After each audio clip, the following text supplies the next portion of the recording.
Make a signal to the police. Engage the enemy more closely.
Take him below.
There's got to be an easier way to find a credit card that's right for me. Well, Credit Karma is here to help. Ooh. You can browse your personalized recos, see your approval odds, and bingo cha-chingo.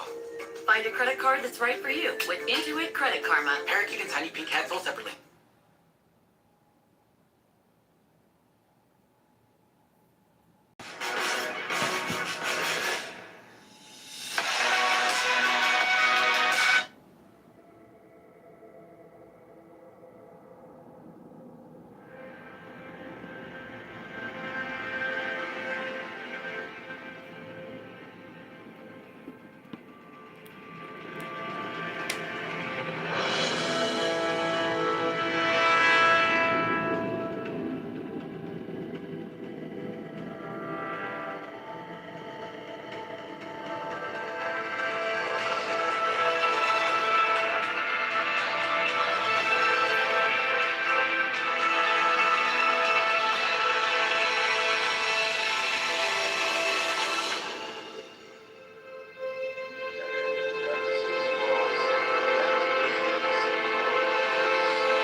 not there. It's a mistake that even the Prime Minister would know it was.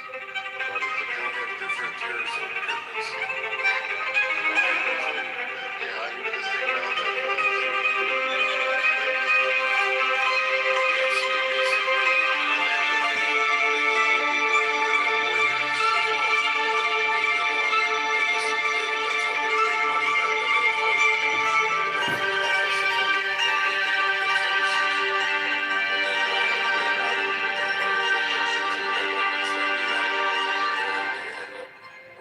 working and then making these crazy structures. And then even from the Egyptian side, we have historical sources saying that it was the Jewish people that were enslaved.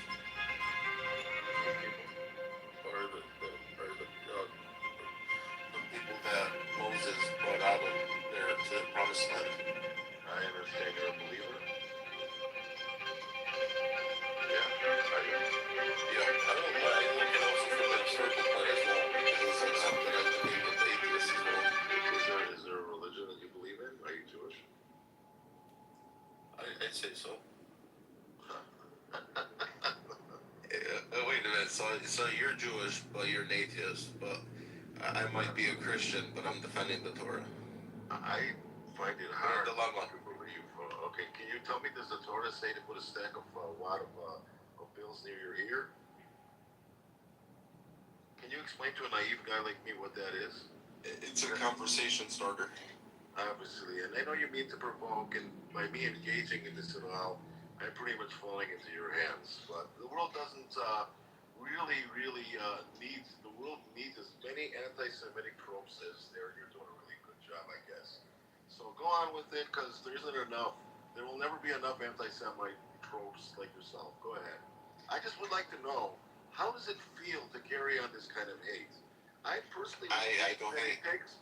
Of course you don't hate. And what's that trope about? What is that trope supposed to tell me? What is it supposed to tell me? Like, if you disregard this photo and you look at the message that I was trying to relate, I was pushing towards anything. What message are you trying to relate? The message that there is a God, and He brought your people, our people, out of Egypt through the Exodus. You're talking with a lot of certainty, which, as the room title says, is irrational. Okay, I'll look at this then. If there wasn't an Exodus, the people of Israel just magically appear out of thin air. No, that's not true. Why would that be in any way true? Because that's engaging now what do they call it? Cognitive psychologists call all or none thinking. Okay, that's absolutely. If it's not this, then it absolutely didn't happen. It doesn't work that way. Maybe they existed, but maybe they were reported as being existing, and so on and so forth. Are you saying that the only authority in what happened in that region during that time is the Bible? No archaeology, no historians. You can even look outside of it. You can look at the hieroglyphs, the structure, the wars between the nations at that time that were all. They all mentioned, and they are not the Bible. They all mentioned that there was Hebrews, that's Israelites living there. Not all of them mentioned that they were slaves, but or some of them don't even mention. Most did all of them mention. They don't mention about the Hebrews being slaves. There's absolutely no archaeological evidence. But that's not my, I'm not going in that direction. I'm more interested on impact. There are a lot of people that believe, in the Exodus. And what's intriguing to me is how does that affect what goes on afterwards in the world? What are the lessons to be learned here? About the Exodus, what do you say? Eitan, it's liberation theology, and you're never going to get a straight answer out of this guy here who goes by the name Rabbi. If you want to know about certainty, you can learn about how people waste their time. Certainly, they do at an exceptional rate. It's almost as if they're very rich and have nothing better to do with their lives than to use a conference call app to, do their little shtick. But if you do a little shtick, does that mean you got a little dick? I love it. Thanks a lot, Progressive. Oh, you're the man. So we got potentially 3 different Jewish people in here. You got one that says he's atheist. got one that's a Christian, a guy who practices No, we this don't know witchcraft Jewish Kabbalah. and I'll have you know that being Jewish, I may be 1,000 different things at one point in time. I may be my profession, I may be my position, my family, I may be my where I am as a citizen of what place, I may be a member of a party. But do you see how you bring that up? You see how you have filtered everything else out? You see your so-called certainty, you see where that comes from? You have a blind spot and you filter out everything else, and this is why you're certain, because all you see is one thing. So you don't have many choices, you're going to be certain. You don't have many intellectual choices, Mr. So-called rabbi. But go on, I'm enjoying this. I could use physical evidence outside the Torah, outside the Bible, to point right back to the Torah. You didn't answer my question. How come when a person has so many aspects in their life, you only pick one of them and that's all you focus on, and you think that's more important than everything else? Because the aspect is there's supposed to be a nation that's supposed to bring people to God. Okay, all right. You believe that? That's your call. That's fine. But see, you see, I heard a nice saying the other day. It says, if you can make people believe absurdities, you can also make them cause atrocities. Okay, that was Voltaire, by the way. You're familiar with Voltaire? That's I'm not familiar with him. Who's familiar with him? Rabbi, you're not familiar with him, right? No. I know, because the other day you also weren't familiar with Freud and you weren't familiar with Sartre. So, these are the kind of people that put up the PTRs that you put on. You completely lack any content to put anything more intelligent than what you're putting on, and you're getting a rise because this is about the best that you can do. I really feel sorry for you. I feel sorry for you because you reject the Torah. I don't reject the Torah.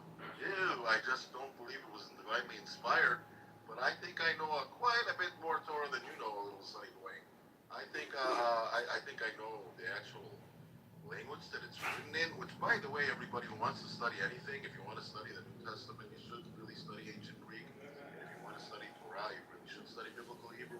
You'll find it an extremely rewarding experience beyond what people say that is some kind of divinely inspired thing. It's a literary jackpot treasure. But okay, go on. Tell me something about Torah, so-called rabbi. Tell me something. Okay, imagine your ancestors. They were leaving with Moses. They were embarking on the journey. How many generations does it take to start losing faith? It doesn't have to take any generation to lose faith. I have a very religious family. What is the kind of question is that? Well, you gotta figure, your ancestors seen it physically happen. And then at some point, there's a disconnect. There's a disconnect from me. Yes, you say you don't view it the same way. Well, I have to view it exactly the same way. I just can't look at the Ten Commandments and say, wow, do not kill, respect thy parents, and do not covet your neighbor's wife and all this. And I can't say that's great. I can't read Genesis 1:26. You know what Genesis 1:26 says? Torah man? Rabbi? Teacher? Say it. Let us make man in our image. Absolutely. It So I says find that to be a God very proceeds to beautiful make man in thing to his say. image. I am inspired by that. I even have a plaque, and I don't even believe in God, but I like the fact that there was this religion that came out 3,000 some odd years ago, that they understood that all people are created by the same. They all come from this dignified source, and we should all treat equal other people as if they were from the highest form possible. I love that. That's what I took from it. I took it as the Trinity, and I took it as, I can't hate God's creation, no matter where the person comes from, because at the end of the day, God created them, but I don't have to respect what they stand for. If they just stand for something loose. All right, so right off the bat, if you believe in the Trinity, and if you have any ounce of integrity, you really should change your name from rabbi to something else, priest or something. That's absolutely no respect that you're showing. And I believe that your Trinity, religion, God, Christianity, teaches you to respect other people and do not do what you don't want done to yourself. And agape, do you know what agape is? The greatest form of love. Absolutely, and it's unconditional love. It's the love, selfless love. And I haven't seen you display any of that. I think you're basically very delusional. And I think that's the fine topic for certainty. It's people like the so-called rabbi he is in his beliefs and how far removed he is from any semblance of reality. You are not in reality if you're taking yourself seriously, which I don't think you are. I think you're trolling like half the people do here. But I'm amused, so I want to hear what you have to say. But there's a spot for love, and there's also a spot where you're supposed to be firm with the love, not necessarily Firm or abusive? Do you know the difference? abusive. If they're taking it to their own hands, it could be abusive. But if You don't think putting a trope, a stash full of dollars with a guy wearing a yarmulke is not abusive? You really don't think that? abusing, You don't think that's abusive? who's abusing? You really don't know who that's abusing? You know why you put that there. You know who you wanted to provoke. I'm in the stock market. I don't really ask when you're in the stock market. You can be hateful in any profession. Why did you put a hateful trope and now you're preaching love? This is why you have certainty, because you are delusional. Okay, what message is it professing? You tell me. You're the one who put it there. You tell me why you didn't put a telephone there or a baby elephant there or anything else with money. You tell me why. Okay, you're representing an ethnic, racial, a religious group or whatever. Okay, that you said are God's people, no less. And you put this as obvious trope referring to their money practices and their love of money. No, not exactly, because this guy is actually a rabbi as well. And Who's a rabbi? You're not a rabbi. no, this guy is a rabbi. The photo. He's not a rabbi. So he's listening to the money. Hey, He's a Rabbi. He's a stock trader as well. Hey, Rabbi. So is he listening to the money? Is that the joke, or what the fuck? Kind of like he's in touch with it because he has good analysis. Do you really believe that Jews are the only people who okay, somebody else wanted to talk? I can go back after I cut off somebody here. Go ahead. I already asked the question.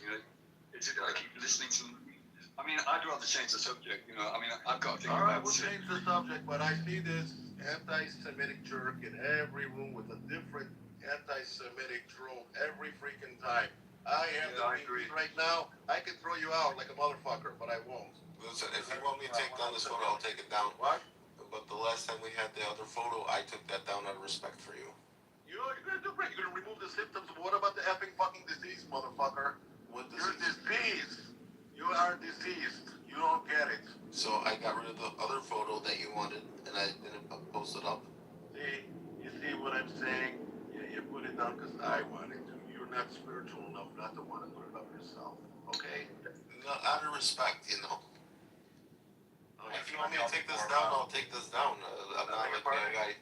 If you want me to take this photo down, I'll take it down. I'm not. I don't give a flying fuck what you do. I'm sorry, people, in the room that I got Not over. a problem. I was just wondering why we can't all be well behaved, well listened, like John Kitover. What's up, John Kitover? How you doing? Oh, my friend, John, hey. Maybe he's busy. Busy man. Running for office. John, I hope I wasn't giving you too much credit there. I was thinking you were just, taking a turn, listening. Apparently not. He's probably on his 20 other devices right now.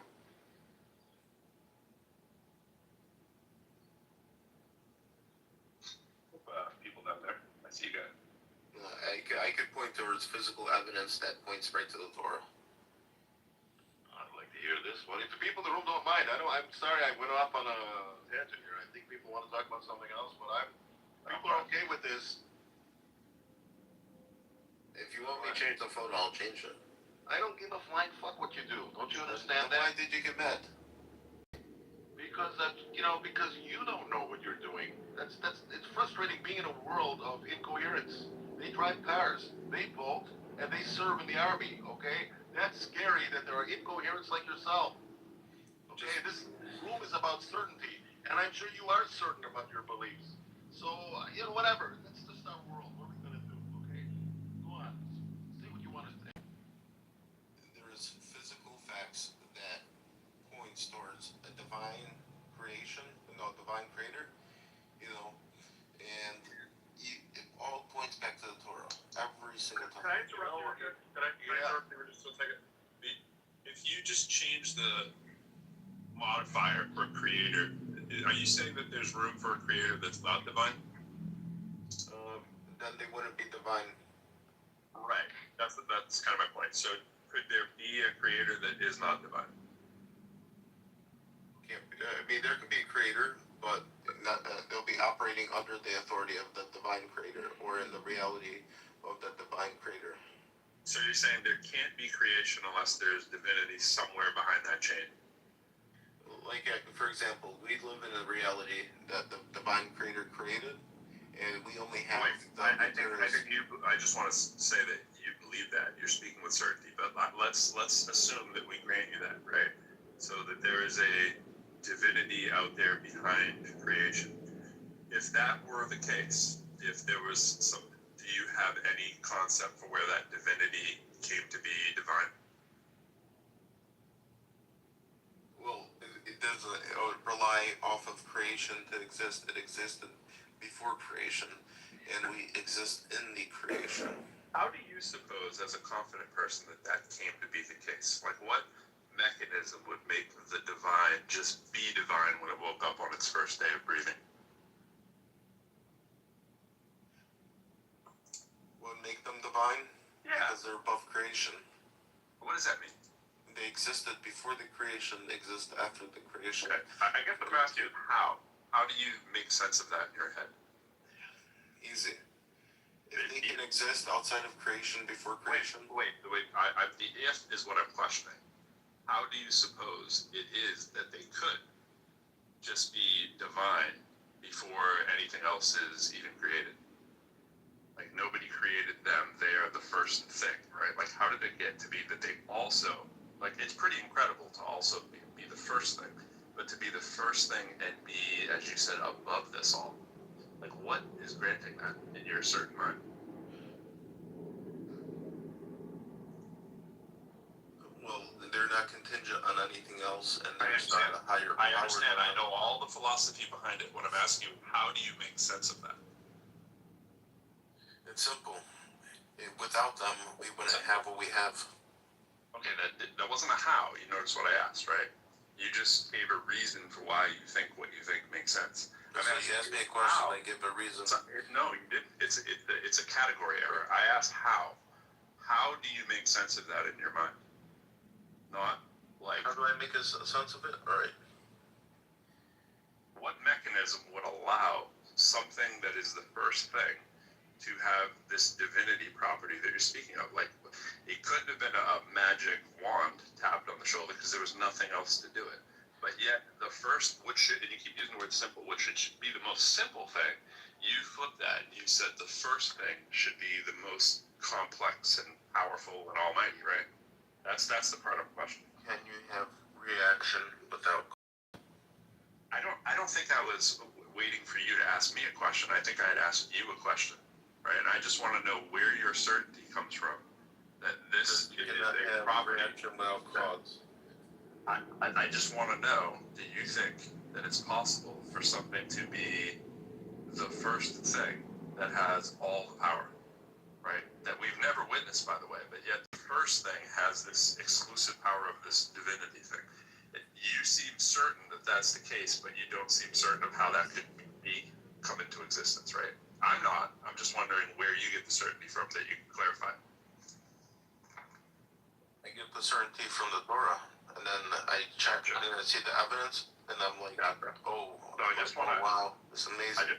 I just want to think about that, follow that through. So your certainty of the first thing that came to be all powerful and then lead to everything else came from something that was created billions of years after that thing. So in the gap between the billions of years that it was for the Torah to come into existence, what would you have said? Like, would you just said there might be a book someday that would explain it?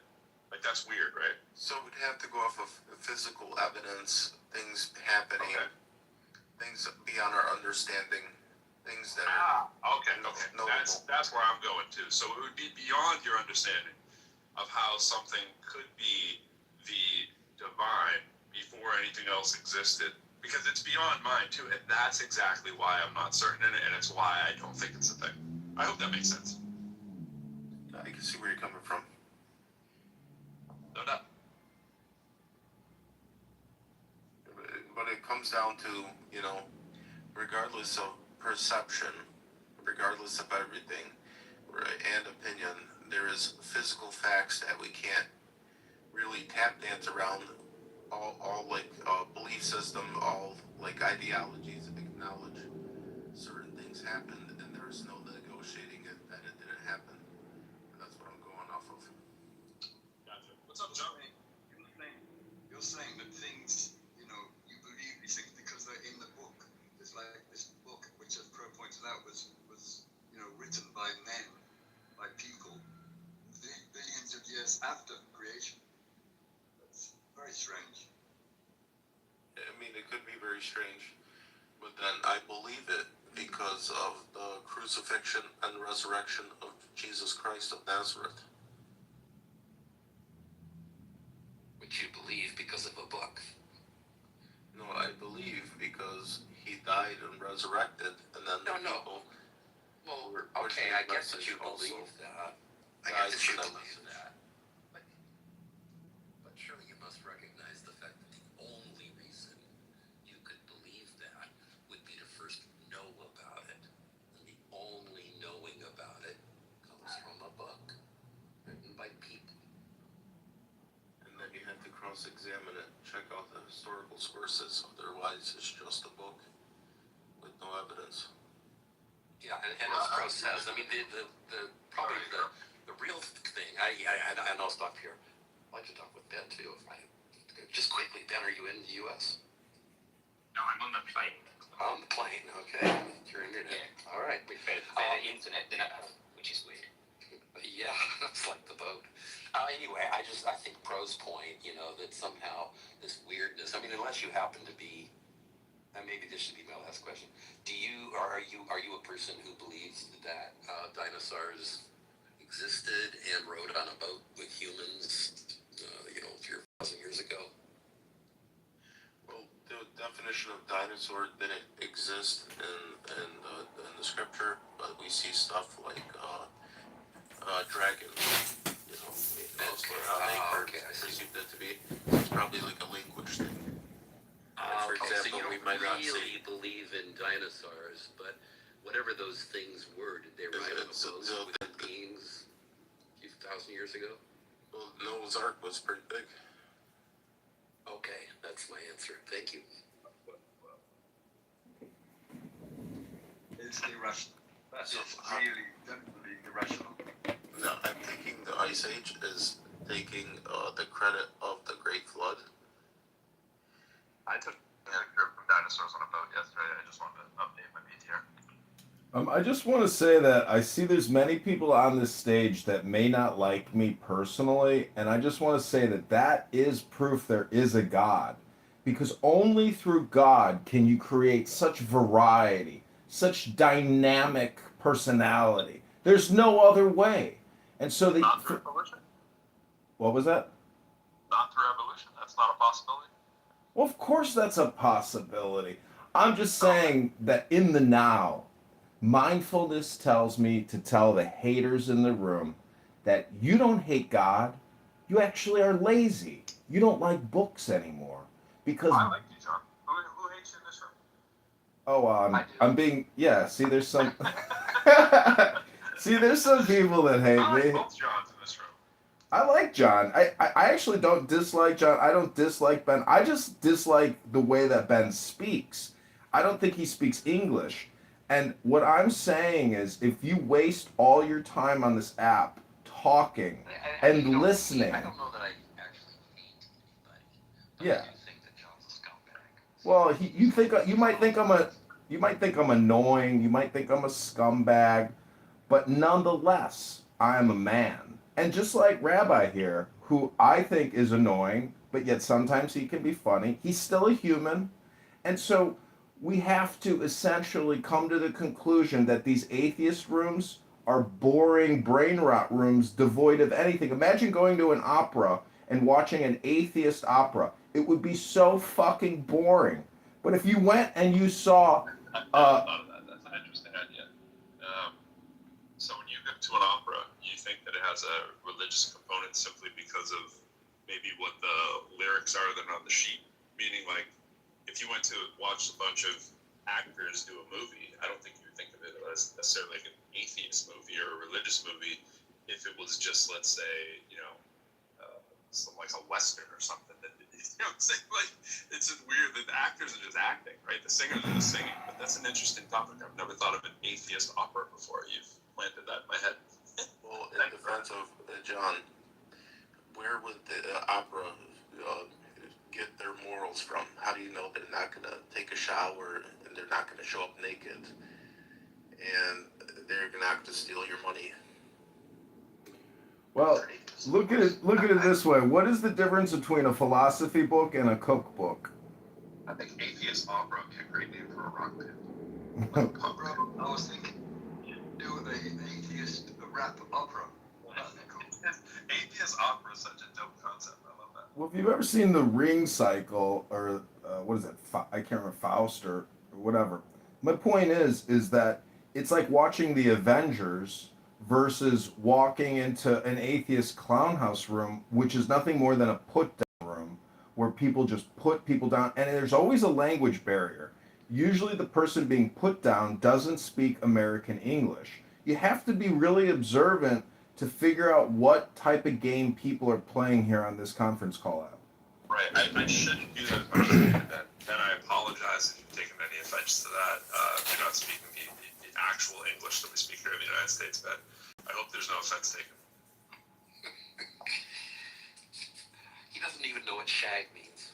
Sky, I'll let you be his representative. Sky, I hope you don't. Hey, bro, let me just ask you quickly. Have you ever had to shag a ball? That sounds like you're setting me up for a I was setting you up. Just wondering. Yeah, I think I have. I think I have actually. Ben, your turn.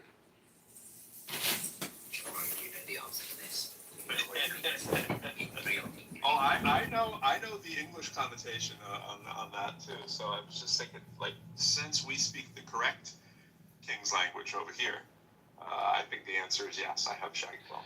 So, Pro, the interesting thing is this came up. I thought I was speaking men's language. I knew about the other meaning, but I actually thought that the meaning, as in shagging balls or whatever, I thought that was kind of British. And turns out they've never heard of it. Well, you might get it confused. Like our mispronunciation of slag as slag, maybe slagging a ball, like maybe bollock wonking slag, like maybe that's what's happening there. I think I've mentioned in this room before maybe that 30 years ago I heard some redneck American who hears some people in the street talking Spanish, probably talking Spanish, and he hates them and he goes, oi, speak English. English is good enough for our Oi. He started with oi. That was great. Right. What I notice is a lot of these atheist rooms, they get together, they think they are talking philosophy, but they're just goon-maxing on another level. What's that? You don't want to know John Gooning is, but Rabbi will tell you because he sounds like a goon. They're goon-maxing, otherwise if they were physically together, they would be freak-maxing. Gooning is what Ben would say is wanking. Oh. See, it's like walking in. I've had an interesting evolution. I was an angry atheist. Now probably top of the heap, kind of in the wake or in the run up to the Iraq War, where I saw Christians wanting to end the world by blowing up the Middle East and all this kind of stuff. And I gradually realized that it had nothing to do with atheism. It was, I think some people call it, anti-theism. The actual thing that I revile is organized religion, not belief in God. I don't have any trouble with somebody believing in God. I just have a problem when they start saying this religion has nailed all these other things like talking snakes and resurrections and just things that are just, if somebody makes you believe that, they can make you do anything. I never think of like a topic like this one or anything until John brought up sort of like the atheist opera. Like, I never think of like an opera as atheist or not. I never think of things like certainty is irrational as atheist or not. I get why you think that, because it could lead right to like certainty in God. That's where people's mind goes. I know, but that's valid too, because that's a ridiculous certainty as well. But I never think of the topics when they're not explicitly about religion as being religion-based topics. No, I don't. I guess maybe that's because I of only the brought up the opera to like try to frame entertainment and content, meaning that children or adults want entertainment. And that's why I say going to an opera where you have these Olympian gods singing with staffs is like going to the Avengers movie. And that's going to get a 10 out of 10 versus the 0 out of 10 for these atheist rooms with Steve Appel and JCC putting people down.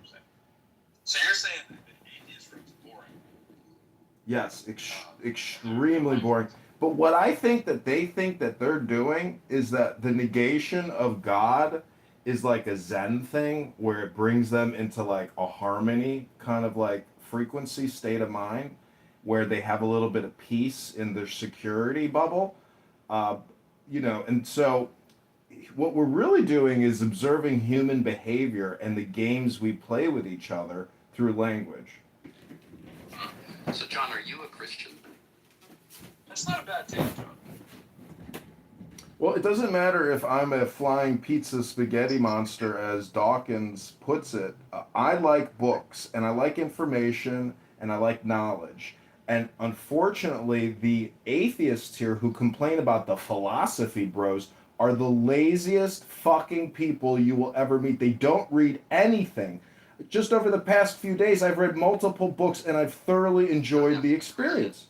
Oh, sorry, John, what are you? I mean, you don't like organized religion. Oh, we got Steve Apple here from this famous Steve Apple show. Well, I was gonna We tell got you the about famous your Steve other Apple thing. show. I came up with a different thing. You know how we have all these simps on this app? I like it when I go to these different rooms, they'll get together, and you call it a symphony. I got it. I got your platform now, Rabbi. I just needed you to say simp so that I could put it in the position where it is now. Okay. I was trying to say, I No, get it's it. not the opera, it's a symphony. I got you. Hey, what's up, Steve Apple? What's going on? Hey, had a couple of great shows on the weekend. Rabbi was there. He contributed to the show being even better. Rabbi, thanks for coming on the show. Thank you for having me. Oh, was it Fifth Rabbi? Yes. Yeah, that's okay. That's okay. The answer is yes. Hey, this is crazy. I just saw a guy come in the room with a name that just reminded me of. So I have a student. His name is Brian. Right? I go out of my house. Now, I teach 7 miles away from my house, 6 miles away, right? I go out of my house with my son. I was just talking about my class, and I was just correcting some stuff. And as I walk outside, this dude goes, "Hey, I know you." And he was like the delivery driver, and it's my student in my class. Pulled it into my random little townhouse place. He was delivering DoorDash. I was thinking the probability of that pretty slim. Nowhere near the Messi probability with playing against the baby he watched in the finals. But anyways, I just wanted to throw that out there. Just thought that was pretty cool. So what's up, Ryan? See, I just want to say That's that. cool, but it doesn't seem that. It's not great. That unlikely.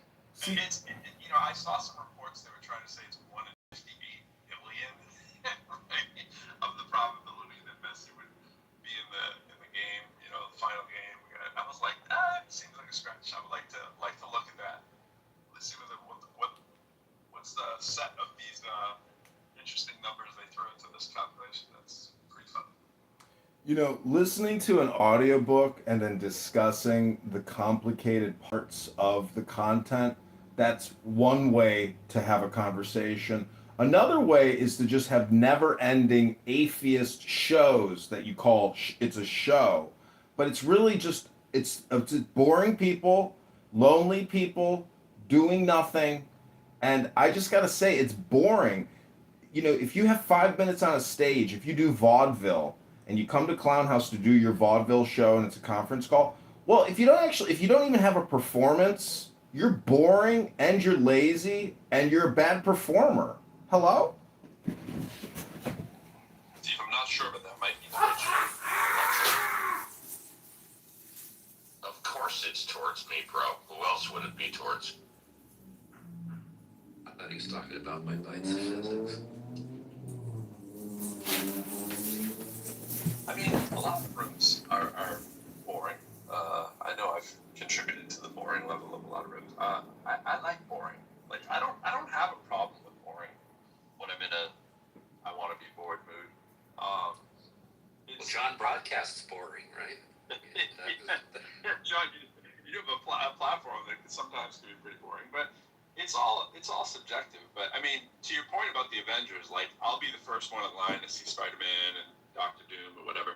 I don't find that stuff boring, and I think that's what you were saying too. Like that stuff wins hands down, but it doesn't always win. Like because I like Marvel, it doesn't mean that I don't want to read an academic paper over Marvel, right? Like if I knew a brand new Marvel movie was coming out and there was a brand new academic paper, yeah, I'd probably watch the Marvel movie first because I don't want to hear about it, right? But my excitement to watch some sci-fi or whatever, that's just a fleeting kind of thing. I'd actually rather deal with what's kind of more going on in the real world. You know, like if I had to like budget my time, it'd probably be, 85% stuff in the real world and 15% like fantasy and la la world. You know what I mean? I get it, but see the thing about religion is when John says he hates organized religion, that's a put down to people who otherwise might need books to improve their lives. When the atheists on here put down the theists, they're failing to recognize the importance of personal development. It's almost like they've never even done it themselves. Like they've never sat through a 4 year college and an undergrad and read books and wrote papers for years. I'm just saying that the ego, the narcissism of some of the atheists on this app that do their little shows with their mod squad. Meanwhile, they call it a show, but it's not even on YouTube. I'm just saying people really have a desire to waste their time and other people's time in ineffective ways. Communication is useful for development of the self.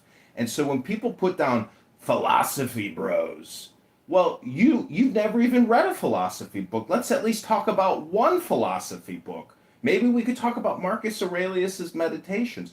I'm surrounded by thousands of books. I'm just saying the atheists on this app are bored and lonely. That's my opinion. Bro, that's where John is dead wrong when he says that we, you, me, are not even on YouTube because we've got him putting the shows on YouTube.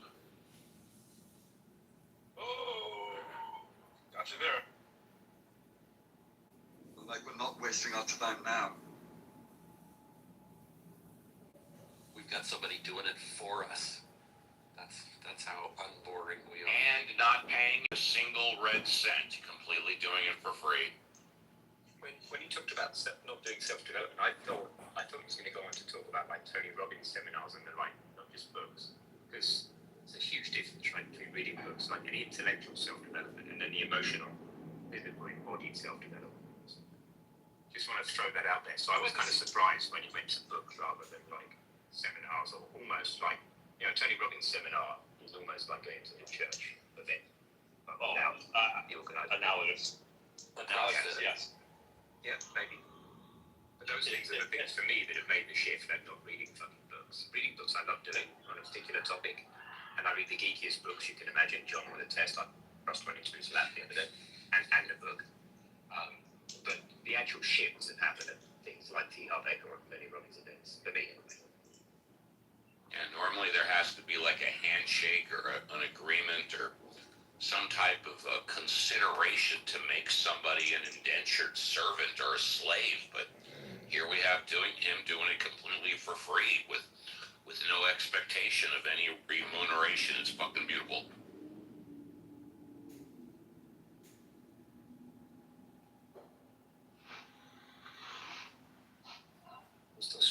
fast and I'm able to speak to you this clearly while flying at 546 miles an hour over the ground. You know, Ben, Maybe Atlantic.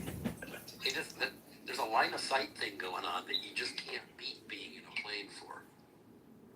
Yeah. It might have a little something to do with Starlink according to the first. Well, I suspect so too. I was going to ask, do you know planes do talk to Starlink? This is definitely Starlink, yeah. It's a Starlink.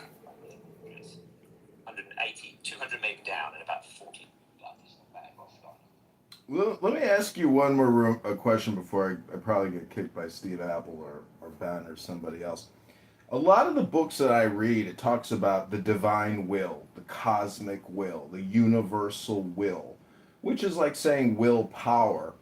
And I'm just wondering, do you think that this will has in some way played a role in your lives? I'll tell you this much, since we're in Pro's house, if you get kicked, it ain't gonna be by me. I don't think I understood the question. Did anybody else? Maybe again. I missed it.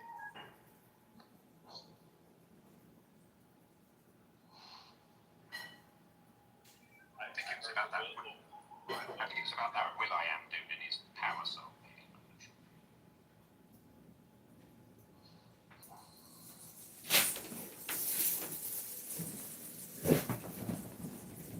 Hello? Hey, John. Progressive John. It's always fun to call you Progressive John. That's what I think progressive. I know I'm not alone. I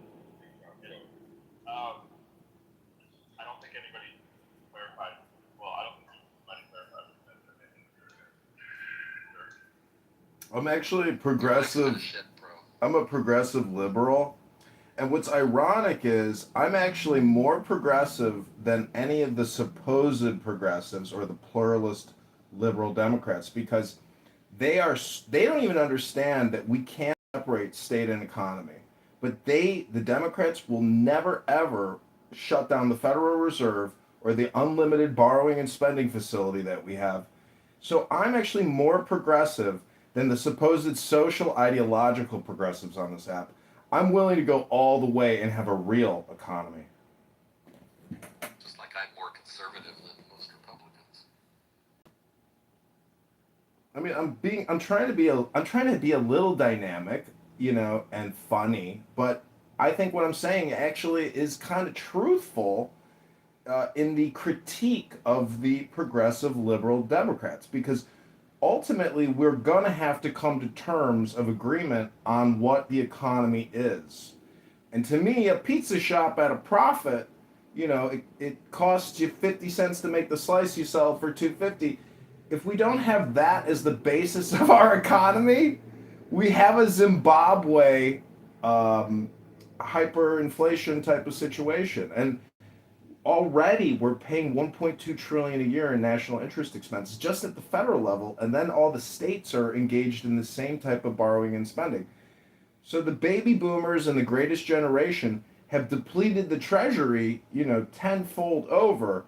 I'm just saying that if you want to be truly progressive, you have to have an honest and transparent and accurate critique of the economy. That's so funny that you focus on that because that's exactly why I say I'm more conservative than most Republicans.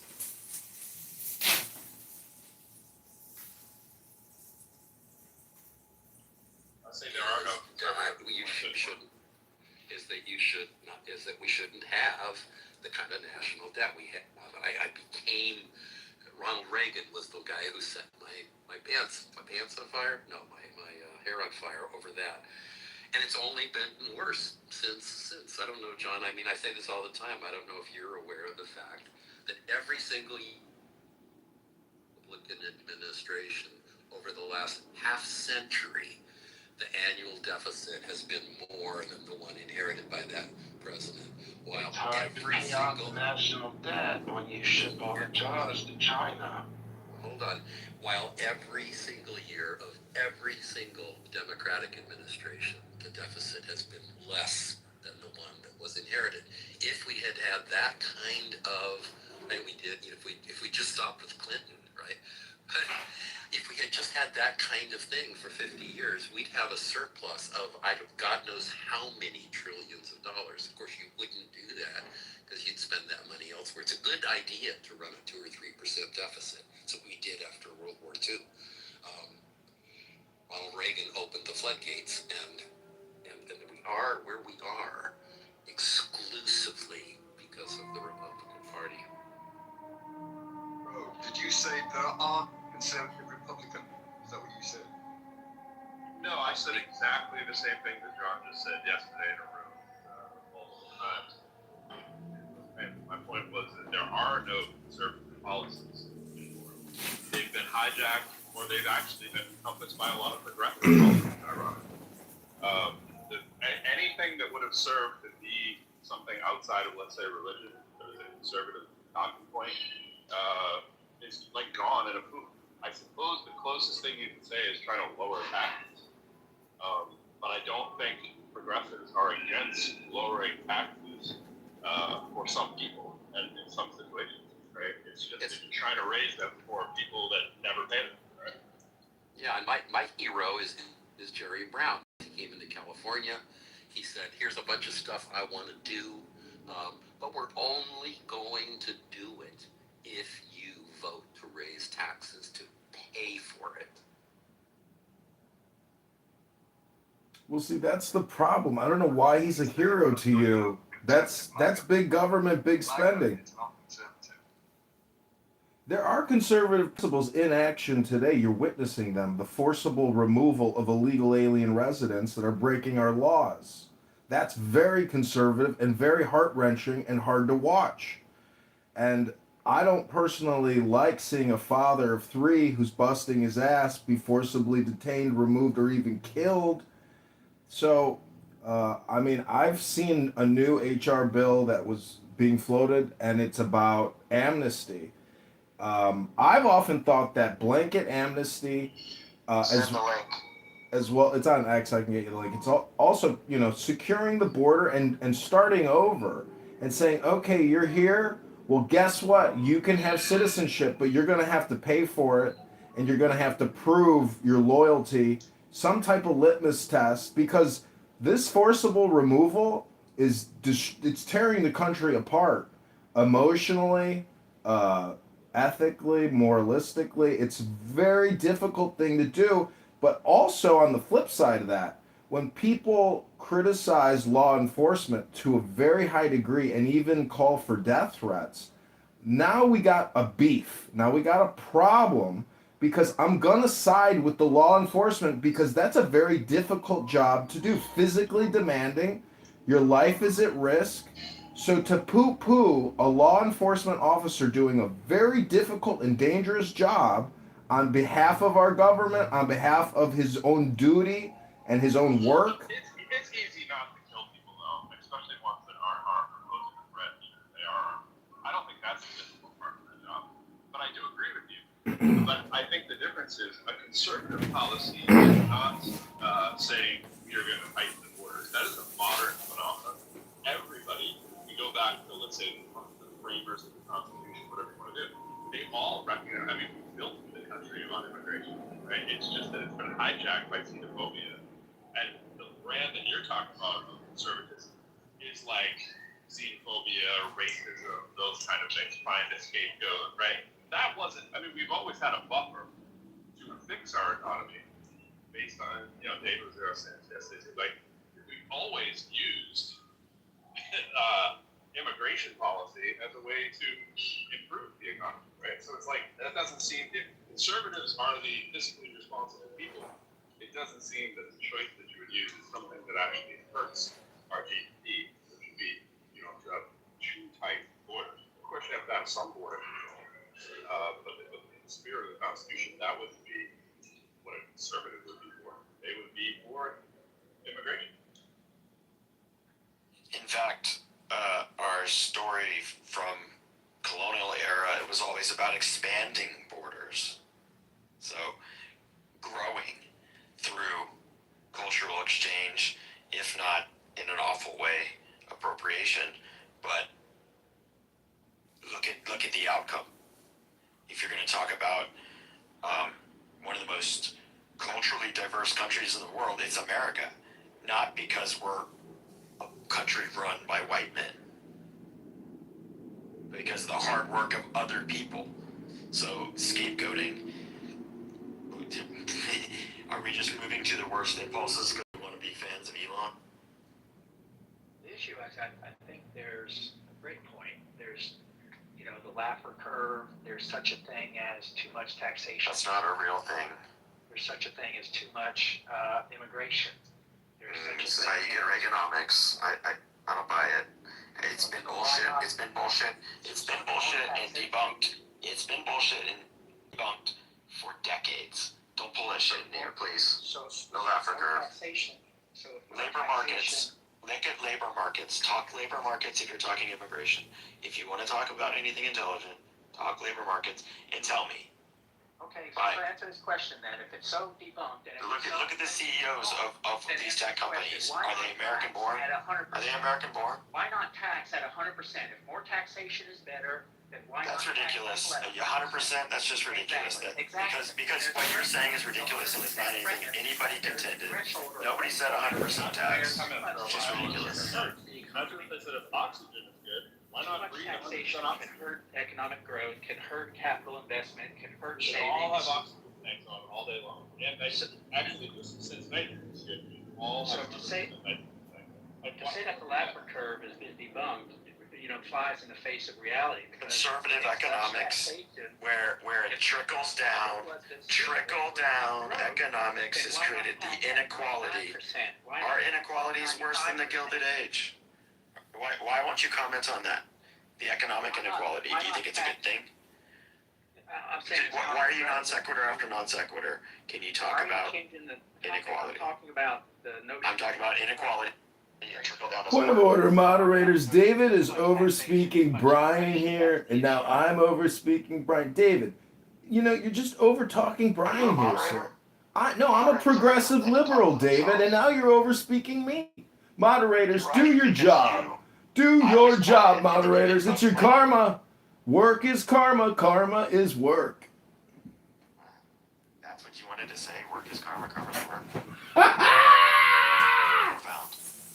And why are we seeing the Laffer curve be validated in all these cities and states where they're taxing people who are fleeing? There's mass exodus from these places that have increased taxation, and people are voting with their feet. Their businesses are leaving, the individuals are leaving, jobs are leaving. Have you moved in the last 3 years out of a tax jurisdiction to a non-tax jurisdiction? Or are you just speaking in the abstract? I'm speaking of the data. Okay, so you're speaking about other people. You didn't move. It didn't compel you. It didn't compel you. You said a mass exodus. Mass sounds like a large amount. Location to a lower tax location. Yes. What were the geographies? One was the place that I was located was a large metropolitan area in the south, and I moved and I built a house, bought some land in a low tax, more rural area. Geographies. Did you change states? No, it was the same state. Okay, so you did tax arbitrage within your own state.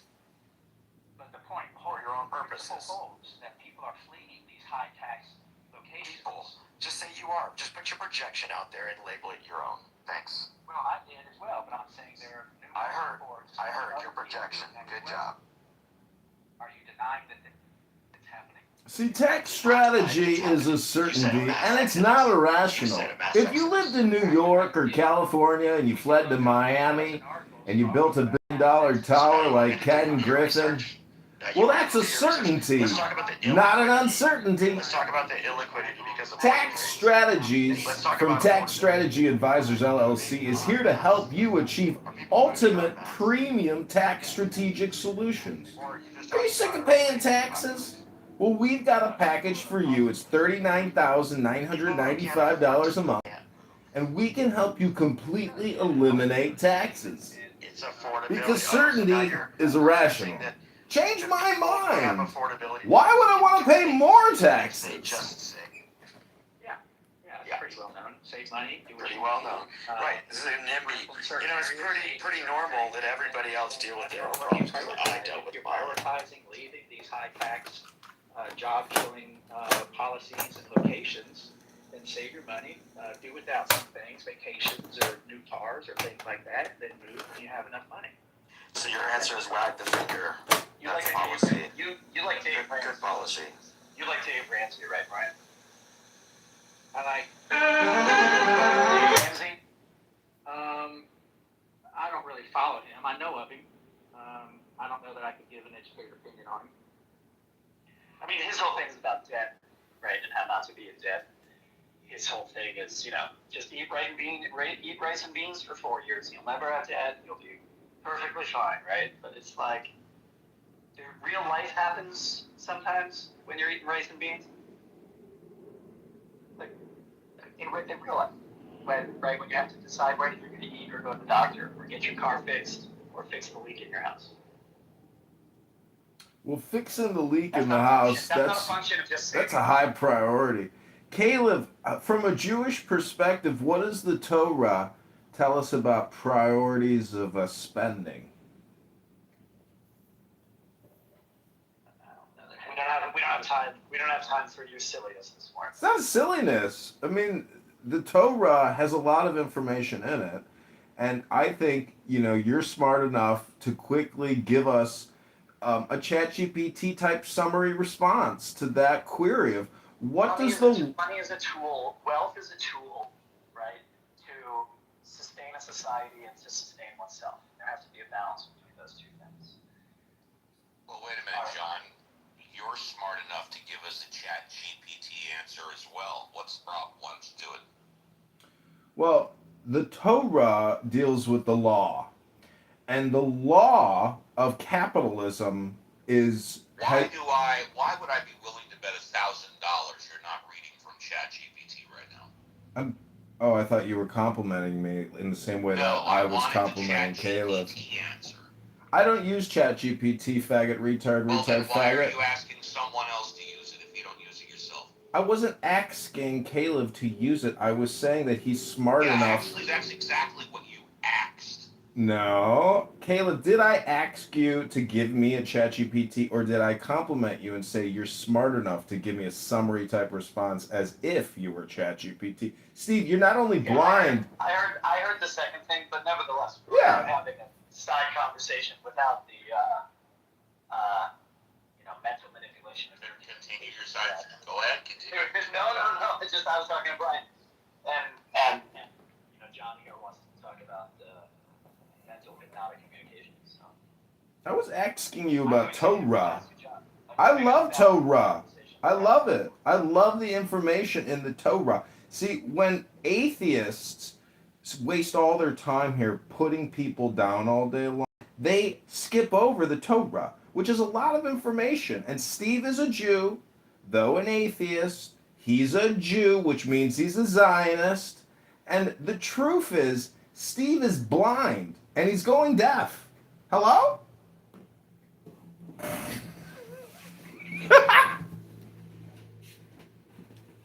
I thought we were towards talking about inequality and taxation. Yeah, that's what I thought. That's what I thought we were talking about.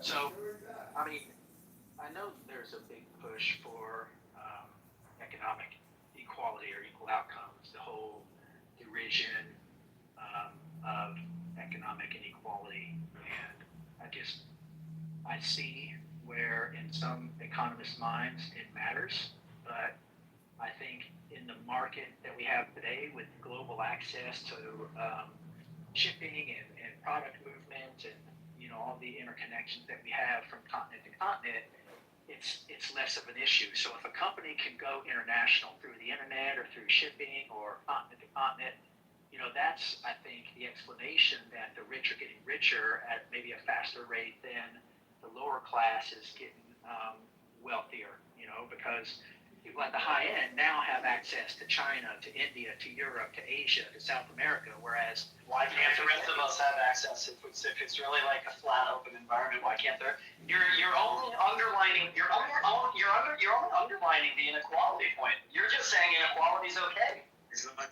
I am saying inequality is okay, and I'm explaining why it's okay, because you have people who are more companies are easily able to access new markets that weren't available 20, 30, 40 years ago. So, of course, those companies that have been able to leverage, take advantage of those new opportunities. What about the single parent who's struggling between feeding her kid and fixing her car?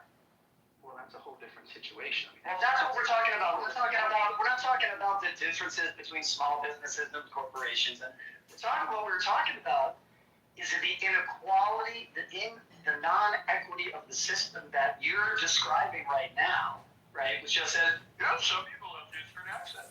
And that's okay. And that's okay. Actually, it's better for all of us because we all benefit. I don't benefit from it. See, aren't You benefit from Amazon, you benefit from Tesla, you benefit from Apple. But these companies that are increasing their access to markets, they're able to do more research and development, they're able to do more product development, they're able to include more That doesn't impact whether, excuse me, Brian, excuse me, how, does what Apple does, I know you're not, does what Apple does enable me? They sell their products and use that profit with newer markets to add features, lower costs. They pass that savings on to everyone in the economy. Right, and does that make it easier? Does that make it easier for me to buy Apple stock? No, it sure does not. That makes it. No, it sure does not. Makes it moral. What's moral about it? Because we're using the notion of free will for people to choose what's best for them. If they want Apple, if they want Samsung, if they want Tesla, if they want Ford, you now have more opportunities. There is the prosperity of everyone who operates. The moral landscape of the economic sphere is not only in regard to the success of the individual. That is selfish. That is capitalism run amok. But Caleb, Individualism run amok. Caleb, America. If you think that that's the way that this is supposed to work, to manage a just society in which everyone can have their own thriving, right? And you think it's just about who can make the most money fastest because I have the most access. That's immoral. That's the immoral part. Making money is not moral or immoral. It's a tool. You're a tool. I'm saying that you're a tool. Well, it takes a tool to know a tool. The entirety of your system, I fear for your economy. Are you projecting that you're a tool as well? Aren't we all just tools of the Lord? That's the only principle that is. No, it isn't. America became the most successful and prosperous on the backs of slaves. That's why. Oh, here we go. He's practicing mindfulness. It had nothing to do with individual choice and this whole prosperity gospel nonsense. What percentage? Guys, we're gonna need one mic at a time, otherwise no. Excellent. I just want to read a quick quote. It's in the words of the famous paradox of the Comte de Phoenix. The absolute rule of the state shall be a function of the absolute liberty of each individual will. Caleb, what percentage of Americans owned slaves in 1860 before the start of the Civil War? What percentage? If slaves were so prominent, in the building of our country, instead of the way that David you're arguing, like we know that slavery was concentrated to 11 slave owners. That's like saying if cell phones are so popular, how come there's only like 4 fucking companies that make cell phones? It's a stupid well, then how can he say that slavery is the backbone because, of the source of our economic growth when only like 2% of Americans own slaves? That's the metaphor, bro. Only about 2% of Americans own slaves. It's not a valid statistic. It doesn't. Well, it's not a valid claim. No, it's not a valid point that you're making because It's just not a a valid handful claim. of people own all the slavery slaves, bro. is the reason for our success. No, if it that is was the reason for our success. Bro, it doesn't. You don't need a bunch of people owning it. Do you think right now there's a bunch of companies that are walking into the freaking, cell phone development space? Slavery? No, it's Samsung and fucking iPhones. Grow up. I can defeat that in one sentence. If slavery was the source of success for a country's economic growth, then why do we have thousands of years around the world of slavery, but only in America during the Industrial Revolution, and subsequently did we rise to economic top tier? If slavery was so prevalent around the world, then it's amazing how you shifted the argument to one that I wasn't making. It's amazing that you shifted the argument to one I wasn't making. My point is that slavery was possible. Bro, if you keep talking over me, you're gonna get fucking thrown out the room. So shut the fuck up, you dick. Listen, I said something very simple, and you've been talking over everybody. You have the fucking balls to tell someone to stop interrupting. Shut the fuck up, you little penis. Now listen, if you want to stay in the fucking room, talk like an adult, so we don't have to fucking talk to you like a child. The point is that when people run a company or a business or an industry, they don't want to let in other competitors. And when they have sufficient ability to do so, they will block them. That is not an argument for why it is not prosperous for the people to do it, because there isn't a million people owning slaves. The people who were owning slaves were running the fucking show, and everybody else was peeing off. That's why. If slavery was the source of America's success, then other countries who had slaves would have also been successful. That's a specious argument. That's a very specious argument. There's a lot more information we need. Also abandoning the argument we made. We were talking about other countries.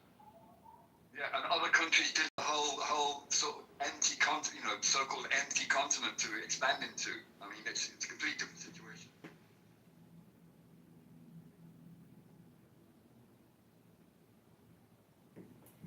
Don't worry, guys. The South will rise again. See, we're all going to have to agree on how to run a pizza shop, which is at a profit. That means you sell the slice for more than it cost you to make. That's the basis of reality. If we can't agree on basic economic principles, and you let progressive liberals steal from pensions and call it investment, and borrow more from the banks and call it investment, Jamie Dimon will cut the spigot. The Federal Reserve won't be so friendly at their press conferences. They will come out and say, we don't believe that Congress's spending plan is in the best interest of America. Eventually, we're going to get to that threshold. But at the moment, Zimbabwe inflation, we don't have $100 trillion notes yet. So our burn is actually a lot slower than what we probably think it is.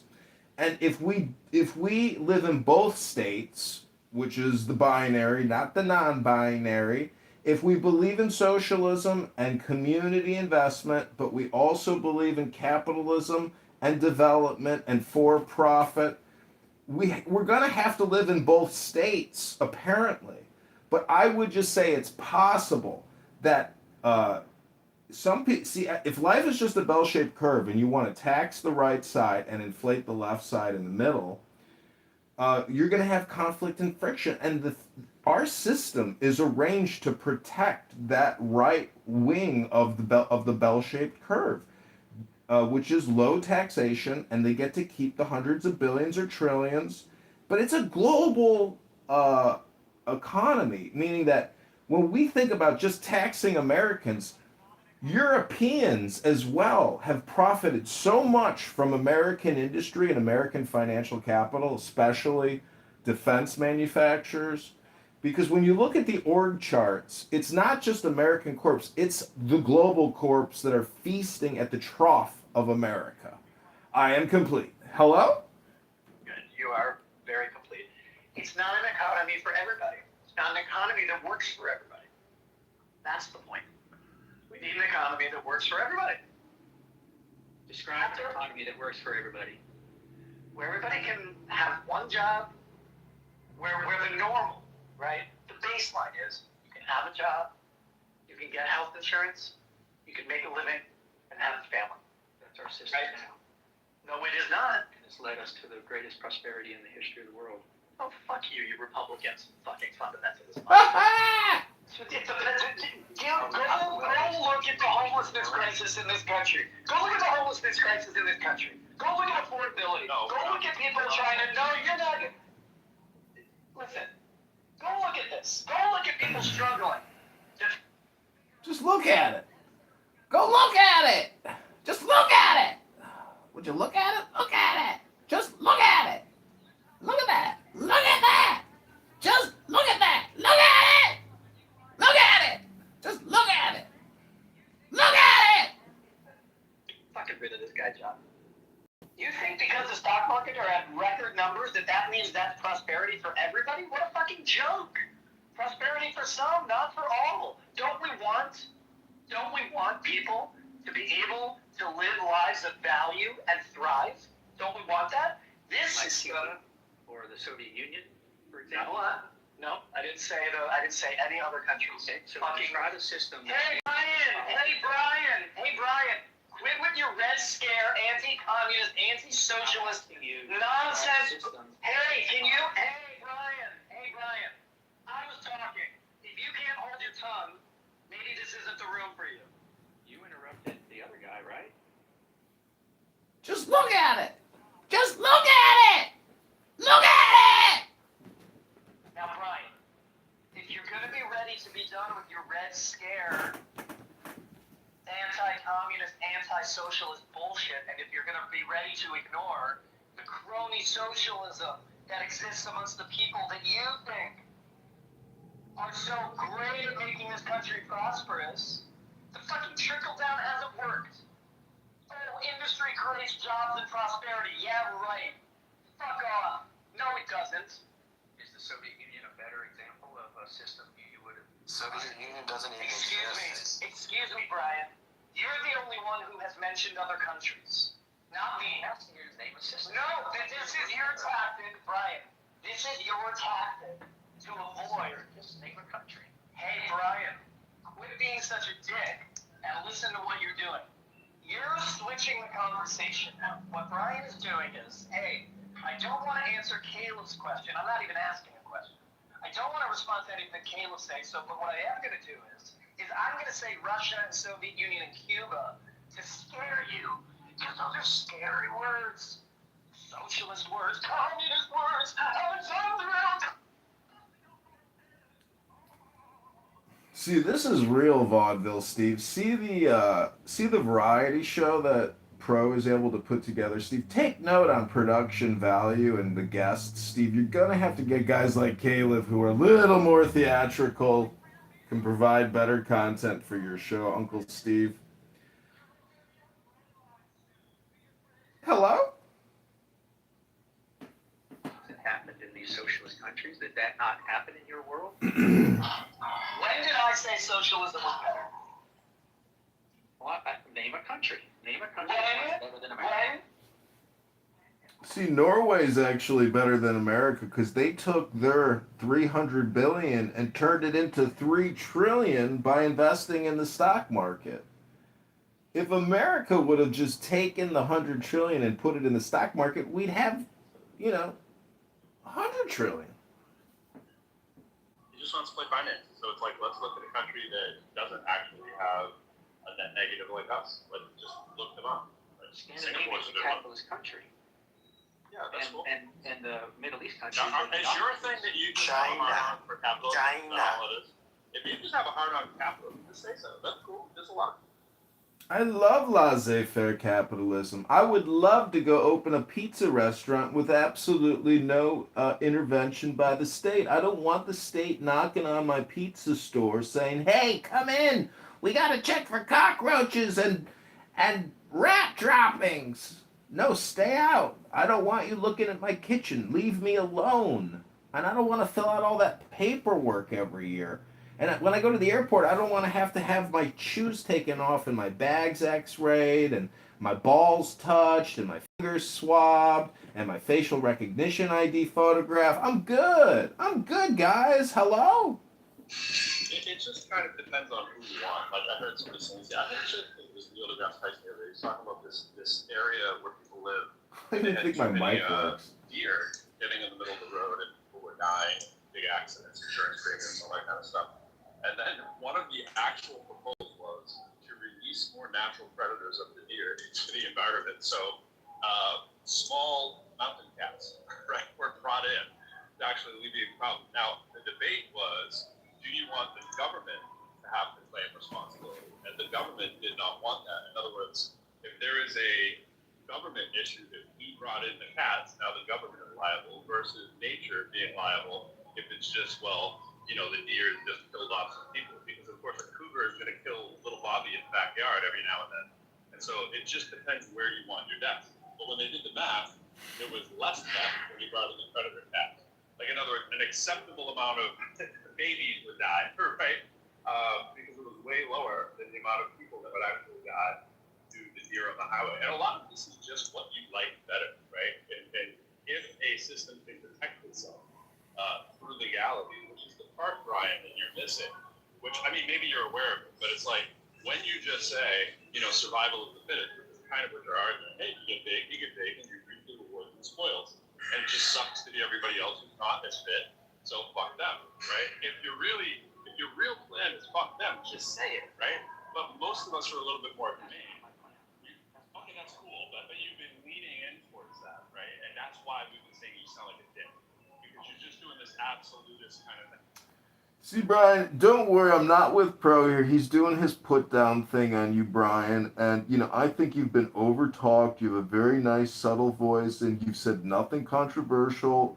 And I don't know why people are so gaslit by you, Brian. I feel bad that so many people are triggered by, you know, your very soft, subtle, and intelligent words. And, Brian, I'm not with these people. They can speak for themselves. And God bless you, Brian. And I hope today is the best day of your life. Don't let these put down people make you feel like you're below them. You know, don't put them on a pedestal ever. They don't deserve your respect, Brian. And I'm glad you're here to show them all in the mirror of reflection that their projection is that they themselves are very angry and hyper performative and dramatic people. I want to help you out progressively. Just, you know, I want to take a moment to set the mood towards you because progressive feels a certain way. Yeah, maybe it's easier to change the name to progressive, which goes against its inner values. But I think that's fine. I think that's fair. I think it's fair to say that, you know, if we've been too hard on someone that you align with, take a moment. Like, do you actually think that people in the room are just irrational, you know, just like the stream on people for no reason? Yeah! Yeah, I do! Maybe there's some fault on both sides. Maybe we're both at fault, right? Maybe because we're too assuming. Maybe we haven't given Brian space. My point is, Brian, we haven't given you a space because once you started talking, you didn't allow an air to come up and you just were rattling on like a lot of people do about propaganda dispute. So if that's not the case, why don't you share?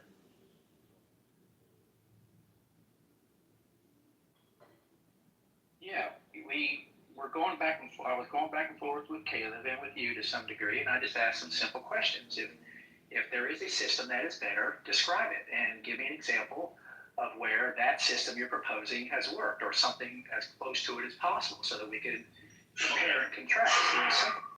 So my question was back that would be because there were a few things layered on top of that, right? Originally, you were doing the thing, you were actually giving, and this is where the resentment comes from. You sounded like you were giving cover for slave owners. That's how it comes across, right? But you weren't acknowledging Ayla's point that we were built on the back of slavery. Now that is a question for you just to say yes or no. Maybe it's some shade of gray. Do you not think we were built on the back of slavery?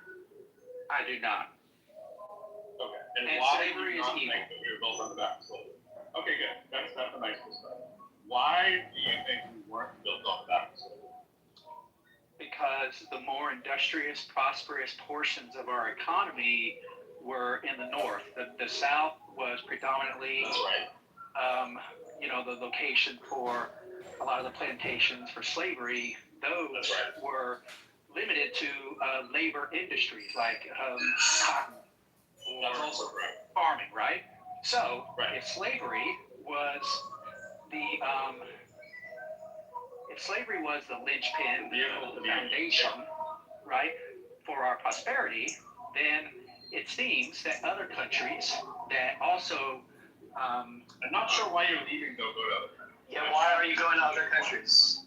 By the way, the point about the United States. Because by the way, the North still had plenty of slaves during that same period. New Jersey was one of the last states to free as slaves in the 1870, 1871. So don't give me this nonsense revisionist history of the North was free and was and emancipationist while the South wasn't. That is bullshit. Let me make my claim, and then you can refute it. All right. Yeah, let me keep it in America. Okay. So if slavery was the linchpin or the foundation for our success, why did it not lead to the South being the more prominent region, location, or set of industries in America? I see what you think. Okay, so I'm from Lowell, Massachusetts, and if you want to just Google Lowell, Massachusetts, right, it is a national park.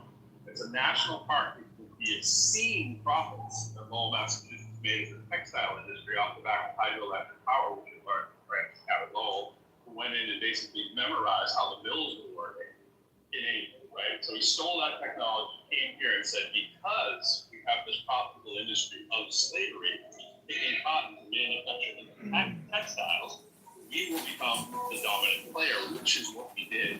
It was the engine of how slavery was. So even I criticize sometimes Lowell because they get all up in their feelings about how wonderful they were, but they directly benefited from slavery.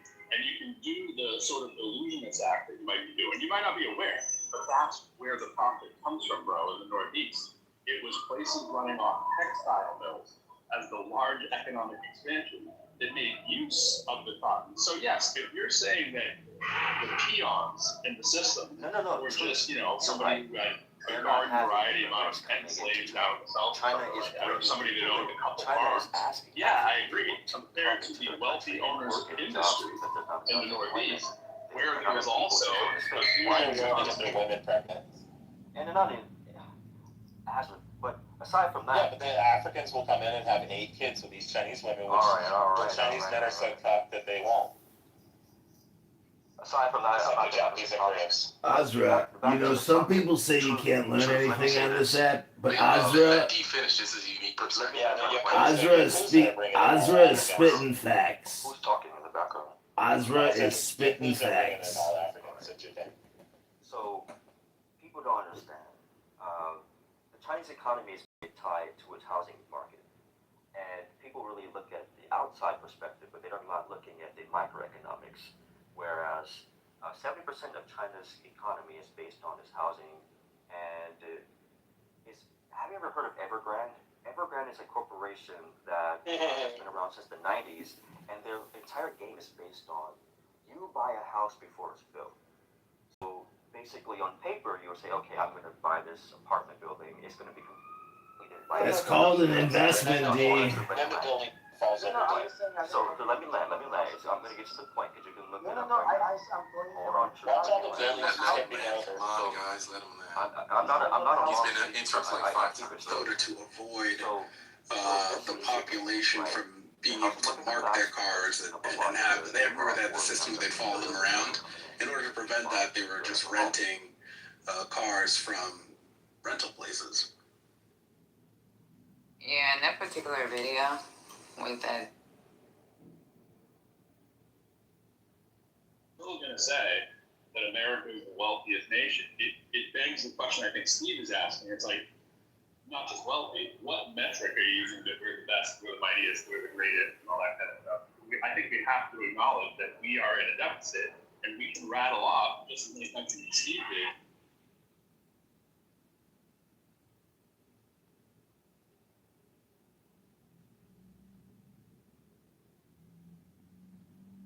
And Hamas was this building playgrounds and schools thing, and where it was funded. But then they quickly figured out that no, they really were not that. They had ulterior motives, and then it became real motives. I take Gore. I have a feeling. Damn, one of them got me blocked, Dennis. Brilliant and liberal, and very, very. Habib, take Gore. I don't. Oh, you must listen to him. If you guys don't, you have to start immediately. He is.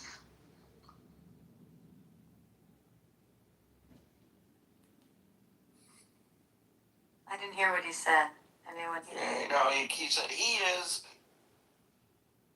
Okay, yeah, just to know if it was me. With that? We didn't hear you. We didn't hear you. You went out. You said he is. Oh, because there's parts of the mansion where my signal just started. I think he's very, very, very mansion.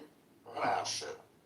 There are. I may be understating it just a little, but he's part of the. He's extremely Zionist and extremely liberal and very, very, very insightful. And he has great stuff on the way that the Algerian blend of Marxism and Islam was conveyed to both the Islamic Revolutionary Genocide Corps and to Hamas. It's this weird revolutionary victimology that has this weird appeal to Western ears because, again, it's all about the pedagogy of the oppressed, and it's based on Frantz Fanon, the guy who wrote The Wretched of the Earth. It's fascinating, and it fits really neatly into Western college curricula. Isn't oppression liberation a very popular motif? That's a book by Paulo Freire. I gotta look it up. Oh! It's fascinating. That's what I did my one of my theses in college on. Is that technically liberation theology? Check it out. Yeah, I know about it. Is that great John Kitover? I do know that book because it inspired a lot of liberation theology. Yeah, I was gonna say intellectual liberation theology. By the way, so Andy Burnham here makes his first speech as UK as the Prime Minister of the UK. Going back 40 years, he's taking swipes at Margaret Thatcher. What an interesting. So, I mean, like if someone here, like if you had someone here become Speaker of the House and they just went after Ronald Reagan. I mean, that's an interesting move. Well, is he of the same party as Thatcher, or was No, he's saying basically that Thatcherism was the dismantling of the UK, the privatization. That Thatcherism was the beginning of the end of the UK. That was a good place to live. So he's saying we're going to turn back the clock. We're going to undo Thatcherism. Well, God save the king. Yeah. He's basically looks at Thatcher as the sort of, what I mean by Thatcherism, I think he's not talking anti-communism. He's talking Reaganism, right? He's talking privatization. Not that she was probably as effective as Reagan on this score, but wait, this guy is also Labor?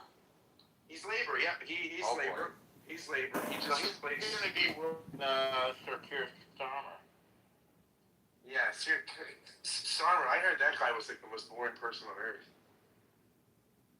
Well, is Tommy Robinson being appointed Prime Minister? Was too bored. Couldn't make it through the speech.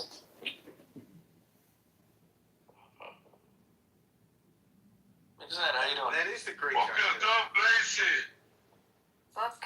Shuki. Hey, Migzette, I got a trivia question for you. What's the difference between the movie Avengers and Dinner with Andre? I don't know. Wait, I'm not my darling? You are my darling too. Oh, thank you. Migzette, what is the key difference between the movie Dinner with Andre and the Avengers? One of my other favorite group of people. You understand that she's not believe them. So all this way always meant that you're right.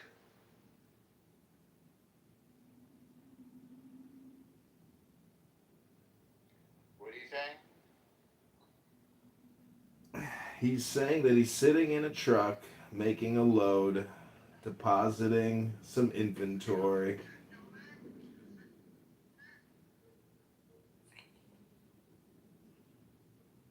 He said, what's the key difference between the movie Avengers and Dinner with Andre? That's better be good because it's a lot of buildup. Exactly, very.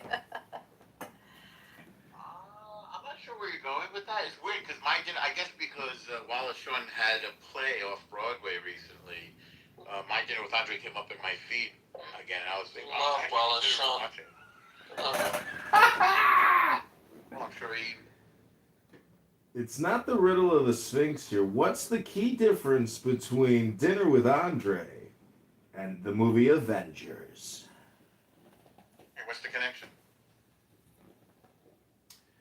Avengers is a movie about theism.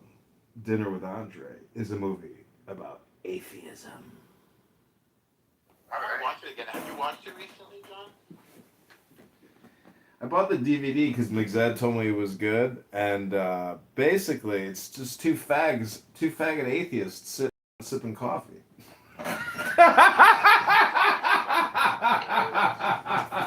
Like what they did on Seinfeld. It was supposed to be a fascinating conversation with a very interesting and important theater director, Andre Gregory, and well, Sean, who you may know was the son of the great editor of the New Yorker. I think was, I don't know this Mr. Sean. I forget if it was William Sean or something. Jewish guy, by the way.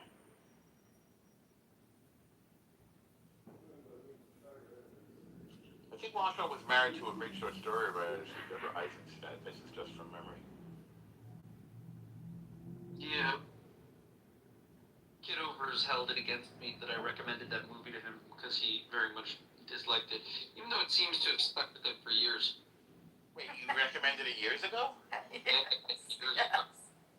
No, Kitover like brings it up like almost any time he's in a room. That's right. You didn't go see the new play by him, did you? I recommended a movie and giving me my dinner with Andre. Like, how could you do that to me? It's like very personal for him. Well, it's an unusual recommendation. It's like it's only for certain people. It's almost like an anti-movie. And I thought Kitover might appreciate it. Instead, he took it very personally. I guess he doesn't like being bored. Might be an attention. Nah, I'm only bringing it up because it is a movie about two faggot atheists wasting all their time talking about nothing. It's like a podcast about nothing. It's the dumbest, stupidest, most boring, and that's why I compared it to Avengers, because Avengers is like, well, goddamn, you gotta believe in God, right? All these superpowers, and you got the fucking AI robot god, and you got the Thor god, and then you got two faggot atheists sitting around in a shitty restaurant, one ugly bald faggot, and another faggot atheist talking about nothing. It's the stupidest faggot atheist movie. It's so fucking boring. That's anti-Semitic. By the way, I recommend Y'all come ask what the topic was today. I said anti-Semitism. I said that's every day. Come on. There's a very weird television series called WandaVision. Which is I haven't watched it yet. I heard it was good though. It's very good. It's a spin-off from the Avengers. There were a few spin-offs I thought were pretty good.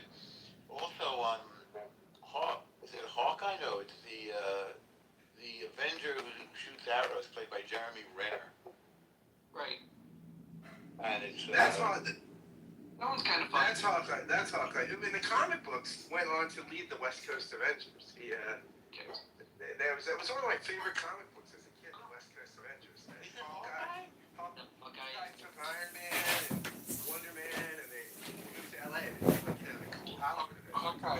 Was he the guy on MASH? No, that was great. I don't know. There was a character named I'll tell Hawkeye. you, one of the greatest clergy portrayals of all time. You thought so? Yeah. Kahee. Yeah. What a great sort of Did they have an episode where he helped a Jewish soldier? They must have. I'm sure they did. Hey, since we got a minion going here, I got a question, because Rabbi Caleb in the other room was poo-pooing on the self, the individual, and saying we have to help the collective whole, particularly the most downtrodden and destitute in society. But in the words of the famous paradox of the Comte de Phoenix, he writes, "The absolute rule of the state shall be a function of the absolute liberty of each individual will." So what is this individual will that the Comte de Phoenix is speaking of? You know, one of the best books I've read in the past 20 years was called, well, probably 25 years, was called The One, the Three, and the Many by a guy named Colin Gunton. I think they're originally his Bampton lectures in the UK. And he talks about that Western culture is really the struggle between Heraclitus and Parmenides, right? Heraclitus, everything is individual, moving, chaos. Parmenides, everything is the one. For Heraclitus, unity is the illusion. For Parmenides, diversity is the illusion.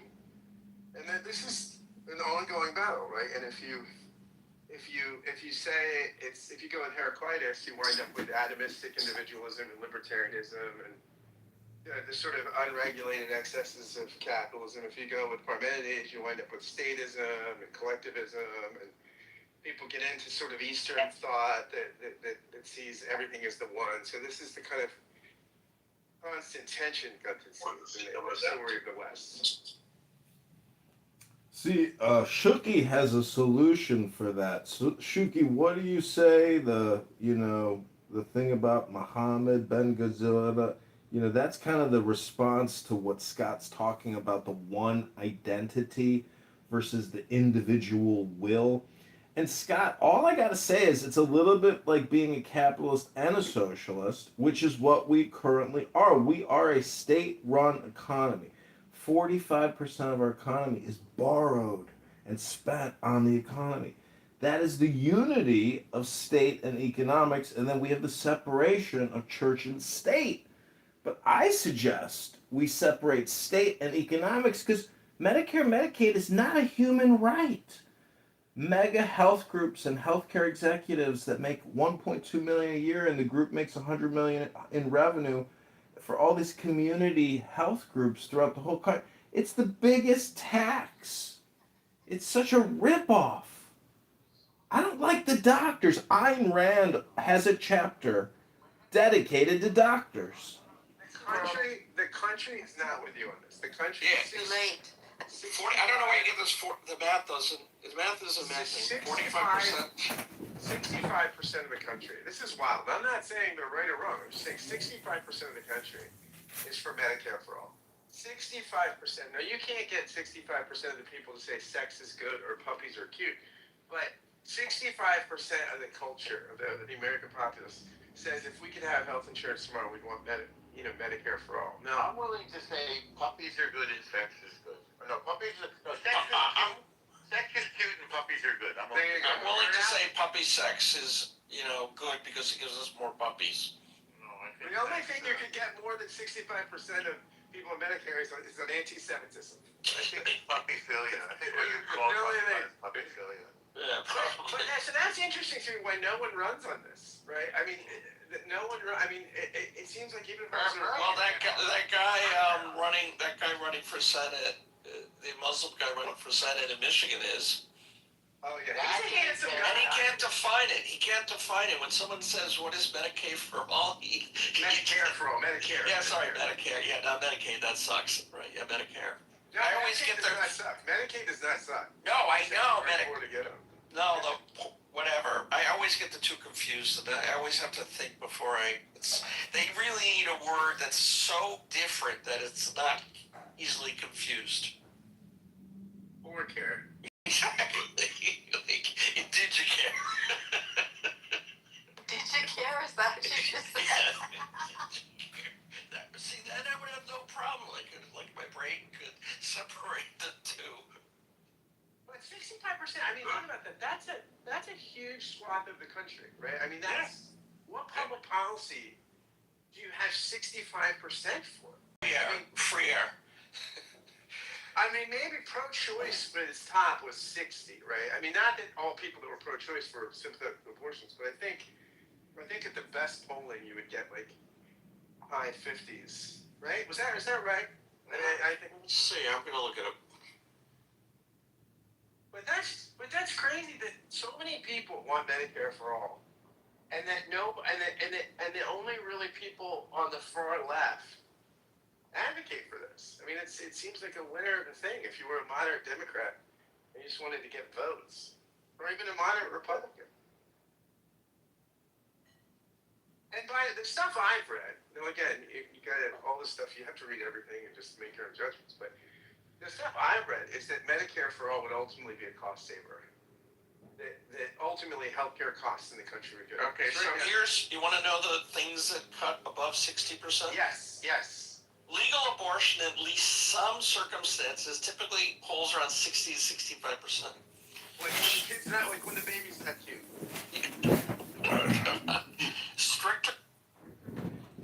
me, El Normo, I just want to say that yesterday in Politically Correct, when you were accused of working with me and that we were going to the White House, I was dying laughing. I don't know where that came from, but I thought that was very funny. Well, are you the one that told them about our attempt to take over the government? And did you tell them about it? Because I never peeped a word about it. Sorry for interrupting, Yakov. Are you on a phone call? But I'm just mentioning. I was going through my list. Come on, guys. Thank you. So legal abortion in at least some circumstances. Stricter gun laws, often 55 to 65%. Support stricter gun laws, control measures through support varies widely by specific proposal in states, clearly. Marijuana legalization, generally 65 to 70%.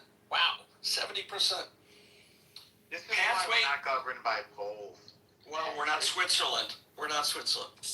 Pathway to citizenship for many undocumented immigrants, 60 to 70% support. Wow. Especially if paired with broader security measures at the border. Yeah, I would agree. Would definitely agree with that. Background checks for all gun purchases, 85 to 90%. And death penalty for people convicted of murder, often 55 to 60% support in recent years. So wouldn't you just be like why wouldn't the independent candidate just go and say these are my positions? This is my platform. I'm like sitting here. Yes. Polls are borderline meaningless. I agree with that. Number two, Bernie did run on Medicare for all, and he didn't do badly. He didn't do badly. He did not do badly. That's quite true. But what's also true is that most of the country did not want Obamacare and voted against it, and when it was on a state level. So it's a mixed bag. Not everybody wants state-run healthcare. See, when you say Medicare for all or even Obamacare, you're just talking about federal spending for health insurance corps and the health industry.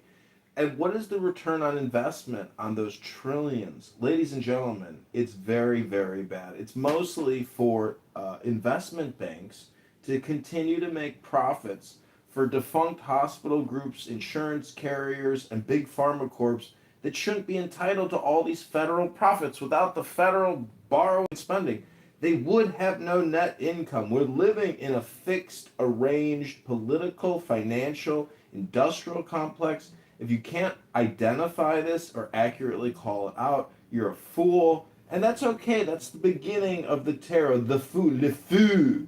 It's how you say it in French. Le fou. The whole bizarre lecture thing that you're doing, it's a bit of a turnoff. So you're in the room because you're welcome and you're a supporter of us and a supporter of Jews. Well, Rabbano Shalom, El Normo, you said that I'm a performative artist in the politically correct room. You think that's accurate? I don't know. Don't you think that? Isn't that what you're doing? I have more issues. I said you were a performance artist because I'm trying to figure out why you come into rooms and say these weird things and do all the recording and stuff. I'm trying to find a way to make you understandable to other people. You turn off a lot of people. And, you and I are on a good level, I think, but it's not clear why you do these things. I'm sort of trying to avoid saying that you're a little nuts. I was going to say mental illness. I was going to go straight there.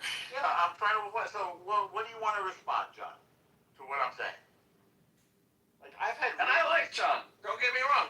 I've had really nice conversations with you. I'm a huge John fan.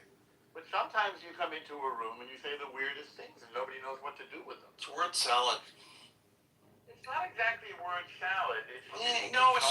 It's throwing around concepts that aren't connected. Yeah, bizarre philosophy that makes sense to him. Now, when Kamala would speak, she would just put words together and they didn't.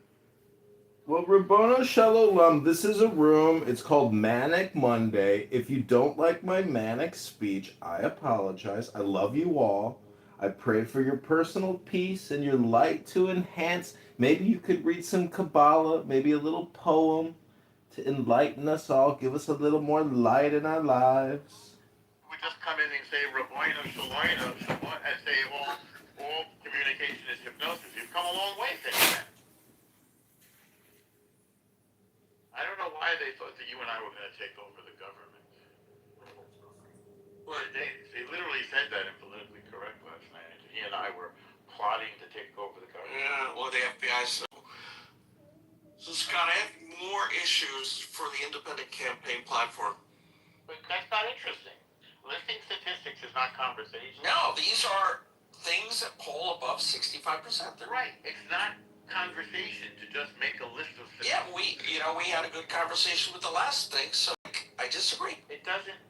No, I don't think that was a good conversation. You're just talking, okay, fine. Reading out statistics. And then Scott and I were talking about it, and other people were talking about it. So, okay, the thing that was interesting is healthcare for all. That was the part. Now we're having a conversation. And it doesn't really have to do with the polling. It has to do with the principle. And by the way, it has to do with support. You can't. The principle could be great, but if 2% of the people like it, it's not going to go anywhere. Like a 32. It doesn't go anywhere. Yeah. It's never going to happen. It has nothing to do with the polling. Chris, maybe he's got to be at 40. Who do you think, Scott? He's got to be. Who are you talking about? I'm sorry. What were we saying there? You said Chris who has to be. Yeah, what are you talking about, Scott? Are you okay? Maybe you're talking to. We're wanting to find out what that is. Are you having a conversation in real life? No, one of my roommates was saying, could somebody, he had shorts that he was looking to give away, and I'm too stoked for them.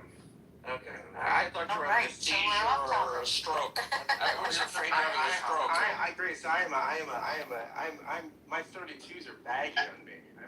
Thanks so much. Thank you for that information. That's really helpful. Over the years, I've been with a lot of you. Thank you for the more information. You've been with us.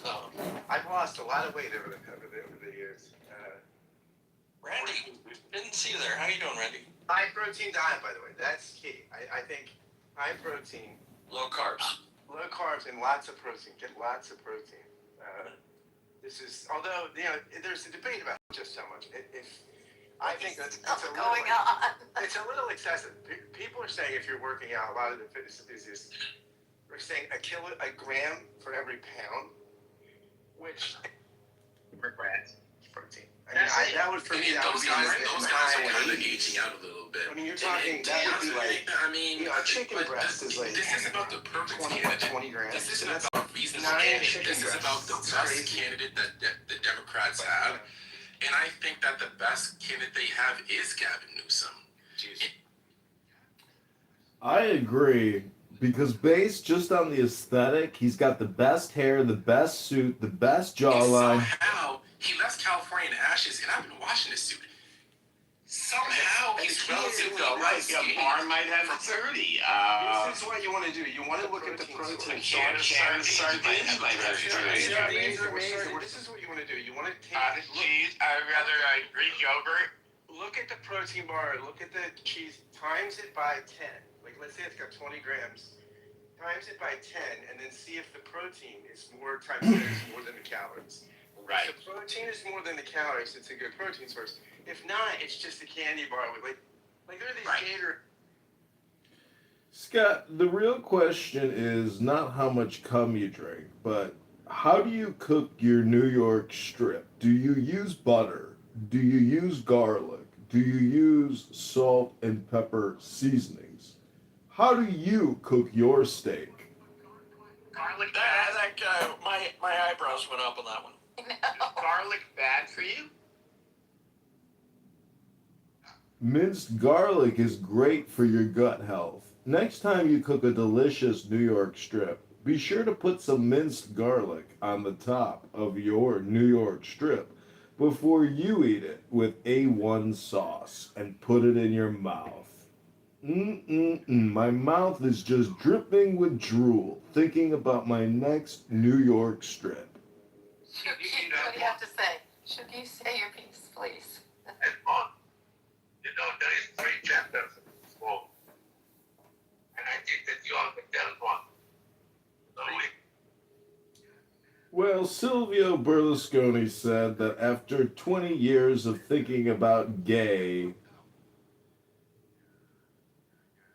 I'm 20% gay. I'm a lesbian. That's what Scony said Shuki. 21 Shooky now. 20% Shuki? 20% Shooky. It's 20% human being, 80% stupid. Yeah, I'm sorry. Yeah, come on, dude. Sorry, Randy. It's some new material I'm working on. It's like vaudeville. Look, we've almost got a minion. Oh, we need 2 more. No. We need a little more than that. But Rabboni Shalom. Is anybody going to read a poem here this morning to uplift everybody's spirits? Maybe take the deepest breath of the day.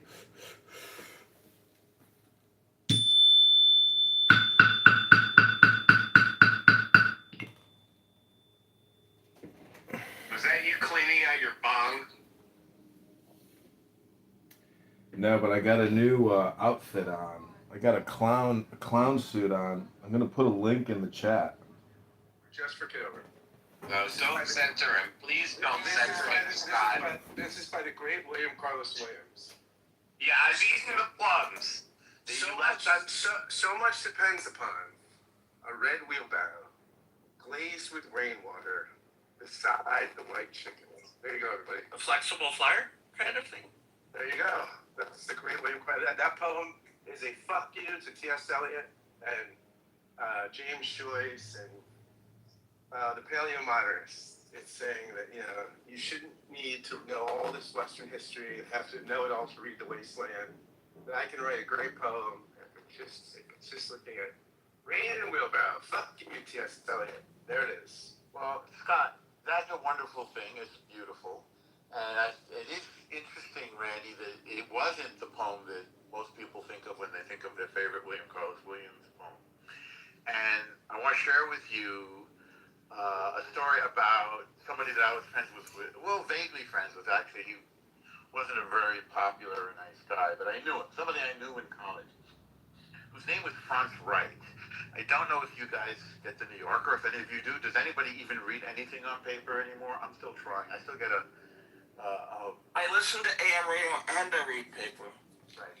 So, but you don't subscribe to the New Yorker. The name No, dropping I is will back. not give Go money to ahead, the New York Norm. Times. All right.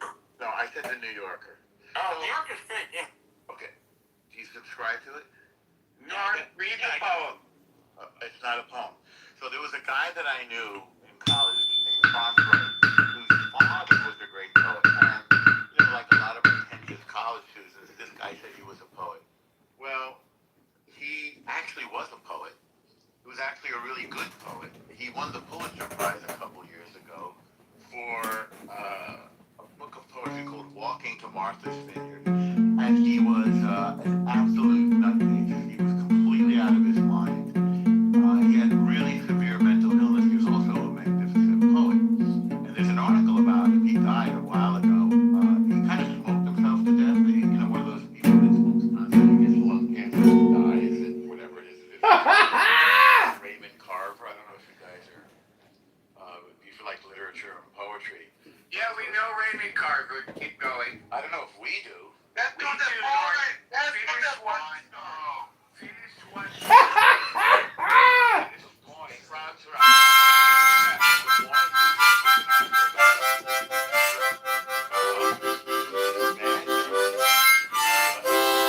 wonderful poet, and he had a horrible relationship with his father. And when he told his father he was going to be a poet, sent him a poem. His father said, "I'll be damned. You can write. What can I say?" That's a funny line. That was the payoff. I like it. I love it. That poem. Wait, I'm sorry, all normal. Can you repeat the last part? I missed it. I apologize. The person that really turned me on to that Williams poem and significance is an Israeli scholar. Well, I don't know if he's from Israel, but he teaches at the University of Tel Aviv, named Jeffrey Pearl. And he's written on James Joyce and T.S. Eliot. He wrote like one of the definitive books on T.S. Eliot, the guys. Just amazing, Jeffrey Pearl. You see, and you asking me to be friends with you, and all you can bring up is lefties motherfucker. Speaking You fucking cunt. Wow.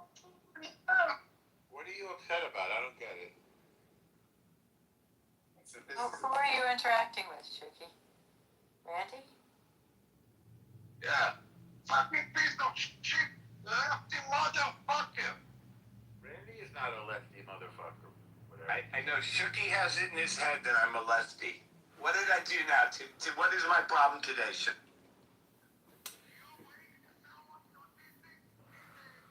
University of Tel Aviv.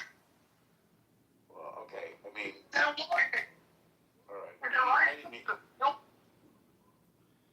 You see, if you haven't been able to see Shuki's PTR, it says go sit on a cactus. So if you haven't sat on a cactus yet today, just listen to the words and the language coming out of Shuki's mouth if you haven't sat on a cactus yet today, because this will be your moment to where your brain and your central nervous system will sit on a cactus and you'll say, what's going on with my body right now? I'm hurting all over. It's because I'm sitting on a cactus. Ouch. Hello? Bro, on a whole other topic. You mentioned the New Yorker. You mentioned which is run by a Jewish guy, David Remnick, and is pretty ambivalent about Israel. And I hate. Can we get Bow Wow up on the stage? We've almost got the minion. The minion is forming. you're getting repetitive, okay? You're getting repetitive. You have OCD and you're getting Bow Wow! Bow Wow!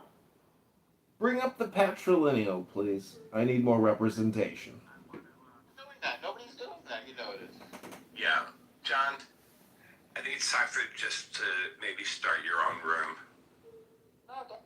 Well, before I get kicked, just go ahead and look at my PTR. I got a clown outfit on. I'm live on YouTube, and I'm in the audience in Anonymous.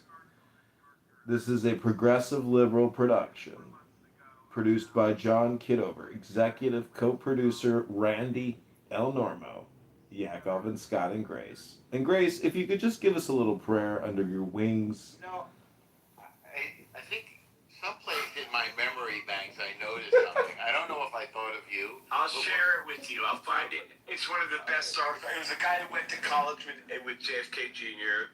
and it had a lot of little vignettes about him.